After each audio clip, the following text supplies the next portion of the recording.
We know that the king and the queen of the ring get the opportunity to compete for their respective WWE championships. So we'll have Damian Priest, I would imagine, unless he loses somehow to somebody between now or at Money in the Bank, because we still have another pay-per-view before SummerSlam. But I don't see either champion losing their title before SummerSlam. In my mind, Damian Priest versus Gunther is happening, and Nia Jax versus Bayley is happening. And honestly, I don't know that today I could argue that either champion should retain. I feel like Nia beating Bayley and becoming this irresistible force, and Bayley eventually being on the chase once again for that title, is to me the most interesting outcome of that potential match.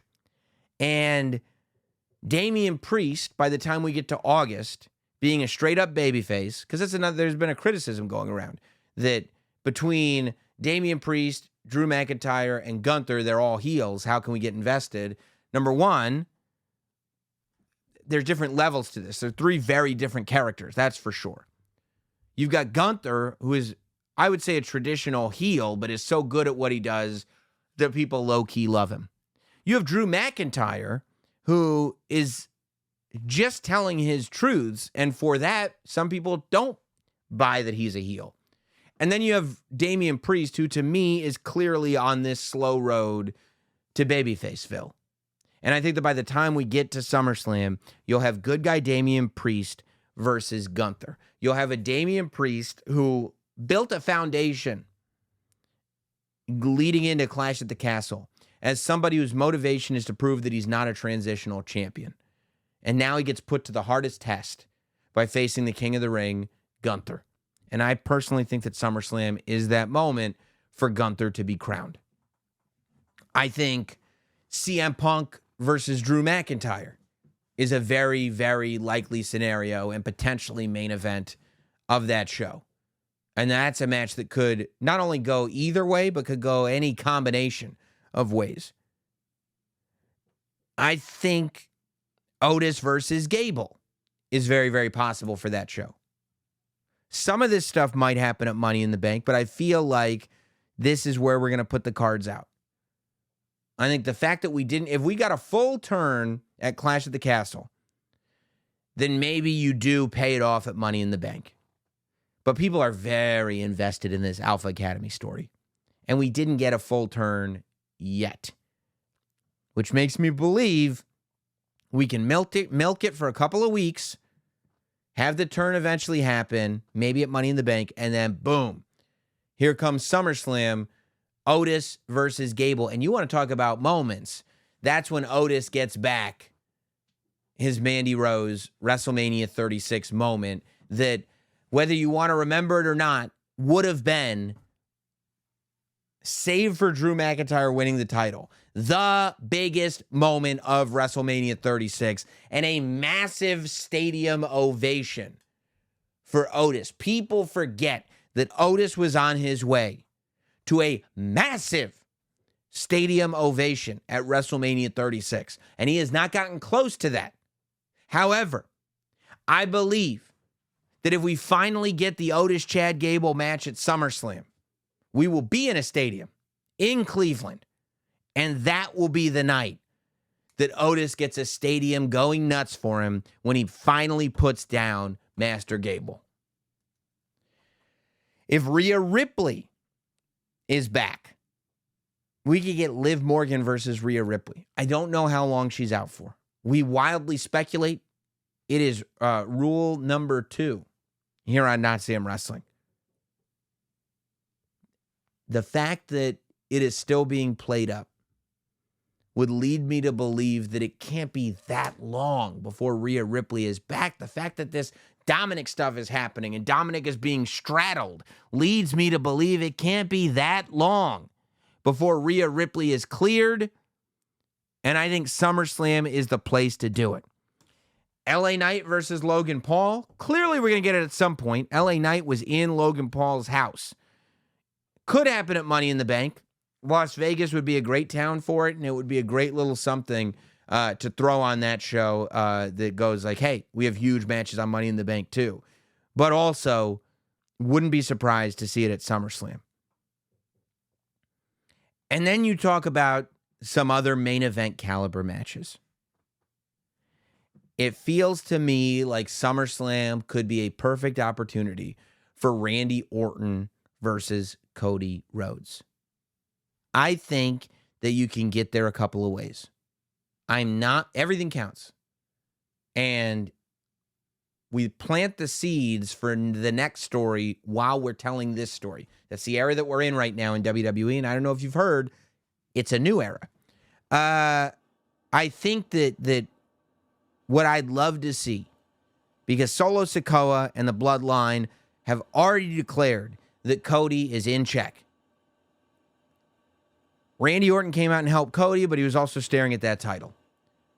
I think that Solo Sikoa, who beat Kevin Owens on SmackDown, I think that maybe we'll get the six-man tag soon. Like on SmackDown, you'll see Cody, Randy, and KO, where maybe we can flirt with the idea of Randy being invested in that title again, versus Solo, Tama Tonga, and Tonga Loa.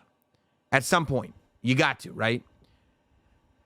But for me, I'm going, because you could wait, right? You don't have to do Solo versus Cody at Money in the Bank. You could hold that off for SummerSlam. But what if you have this scenario where it's Solo versus Cody and Cody Rhodes beats Solo Sikoa?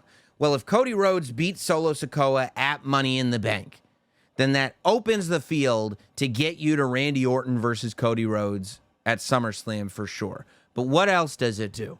Cody Rhodes beats Solo Sikoa. What did Solo Sikoa tell us the night after WrestleMania? Losing has consequences, right? Solo loses to Cody.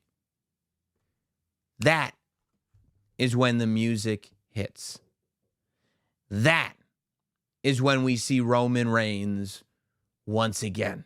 And Roman Reigns comes to the ring by himself in Las Vegas. No Usos. Paul Heyman is already at ringside with Solo Sikoa. He looks thrilled. Roman Reigns confronts Solo Sikoa. No microphone, but the camera's close enough that we can pick up. He said, the tribal chief is back. Losing has consequences, right? And Solo Sikoa just looks at Roman Reigns and goes, right. And that's when the Tongans attack Roman Reigns.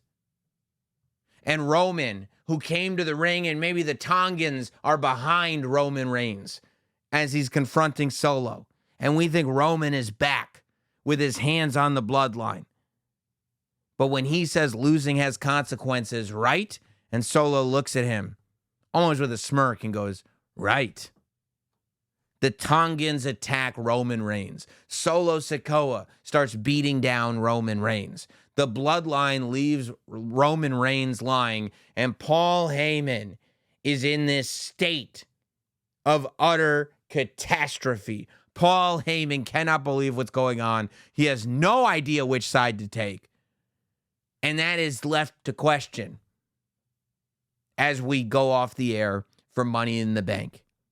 And it brings us to Roman Reigns versus Solo Sikoa at SummerSlam.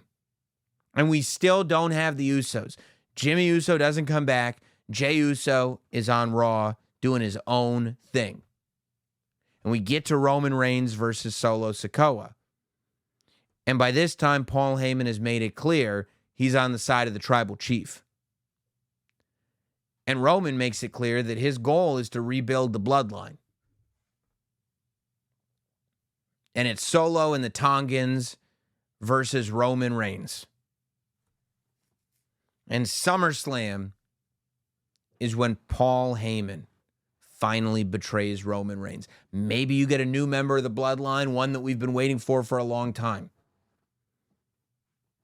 that comes out and attacks Roman Reigns, but ultimately Paul Heyman betrays Roman Reigns, allowing Solo Sikoa to beat Roman Reigns at SummerSlam, which then in turn leads to Roman rebuilding the bloodline. And it gets to War Games at Survivor Series, where it's Solo Sikoa and his team of Tongans with Paul Heyman in their corner versus Roman Reigns, Jimmy Uso, Jey Uso, and Sami Zayn.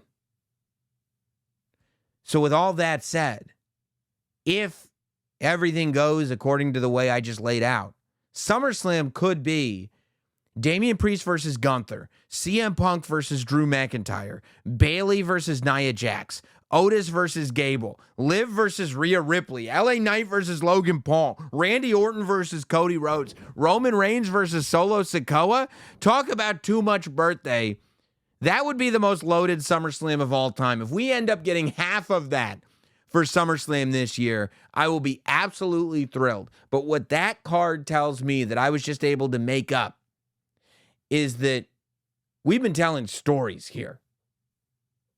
That the fact that there is that much, that without stretching, without going out on a limb, I could present all these ideas as potential SummerSlam matches, even with a Money in the Bank pay-per-view happening between now and then. And I guarantee you within weeks, I'll have another SummerSlam card all the way laid out. But what that tells me is not, this is what SummerSlam is going to look like. What that tells me is this is how loaded WWE is right now, both in terms of talent and in terms of stories.